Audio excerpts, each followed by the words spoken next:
amazing Mugambi, and we're having a very interesting conversation on Story Source. In case you're joining us right now, we're going to be, giving you a glimpse of how you could experience Story Source. But now, let's talk about the challenges. As a director of Story Source, what unique challenges are you facing in bringing together the live storytelling on stage? Yes. Being the first time, yeah? First time. Yes.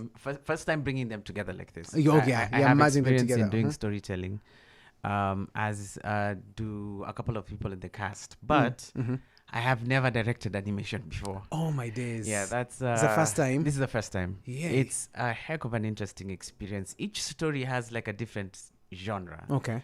One talks about how we can compare AI, as opposed to how the Western, the people from the West define AI as being, like white robotic people. Yes. Here in Africa, we can actually find different ways to describe how AI is, and one of the ways is we can do it using. I don't know if you remember when a monkey went into Gitaro Station and shut down the entire power grid of the country.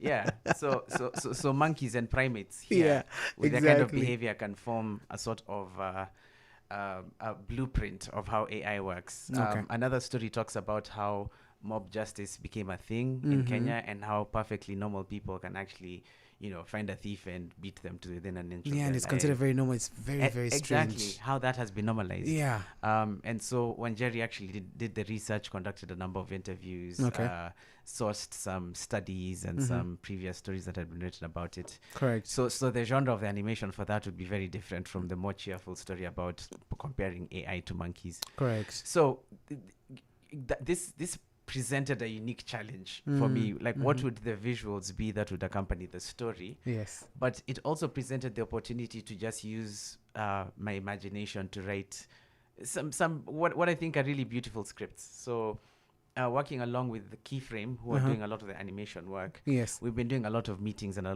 lot of back and forth. Absolutely. And seeing how these stories can really come alive. Another story that is by Alea Kassam, who's the co-founder of Wow Eats, which makes samosas. Yes. And delivers them. Okay. Talks about how samosas have been in her family for literally 100 years. Wow. And that we use stock images of, historical photographs from around East Africa. Yes. And personal photographs of her and the members of her family making these samosas. Okay. So that's a different type of animation, because we are running a slideshow, but it's a choreographed slideshow of pictures. So there's a whole length and breadth of the genres of the animation that we're making, and that for me presented the newest thing for me, and what was a challenge but also a really good opportunity. Absolutely. And also when you talk about animation, many hours in the editing suit, you have to do a lot of research, but at the same time you're getting to learn a lot of things. Yes. And this is like something you're adding to your portfolio. Yes. You're able to even direct animation. Yeah, that's true. So there's something, the challenge. It's actually just not learning what the whole workflow is, the work process is. That has been invaluable. Yeah.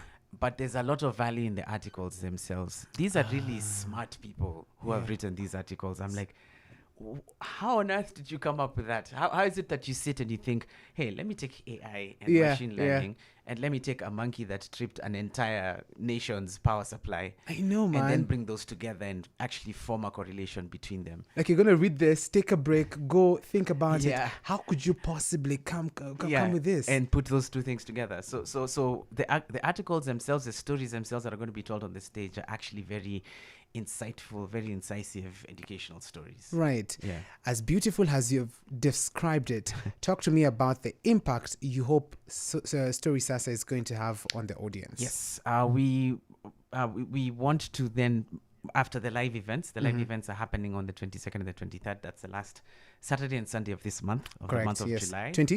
22nd and 23rd. I believe that's the Saturday and Sunday. So we have to mark our calendars. Please mark Put your it down calendars. somewhere. Make sure this one is something you must attend. Please do. Please do.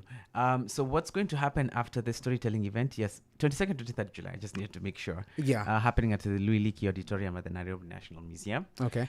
So once those are done, once we filmed them, we're going to package them into videos. Okay. That we then hope to put online so that we can expand them to a wider audience. Right. This is not to say that you shouldn't come for the live event. Thank you. Do come Thank for you. the live I was event, about to say please. that. Are you going to do No, don't wait for the videos. No, the live event is going to be something beautiful. Yeah. There's a lot of live storytelling events that are happening around Nairobi now. Come and that see are it in the attended by a lot flesh. of people. Yeah, so Yes. please come and see what we've put together in the flesh. That is definitely going to be a much more, enhanced experience than sitting and watching it on your phone while you sit in a matatu or on the toilet. I don't know where you watch your videos. wherever you watch your videos. Yeah, so this is going to be an out-of-body experience. Oh wow, I think I like that you put it that way. 22nd to 23rd 22nd, 23rd of July. Yeah. All right, absolutely. Yeah. So you've talked about the impact. Yes, so the impact is really that you will get to experience Kenyan stories in a different way. And I'm really passionate about Kenyan stories. Yes. It's why I do what I do. Yes. I think we have some of the most amazing stories coming out of Kenya,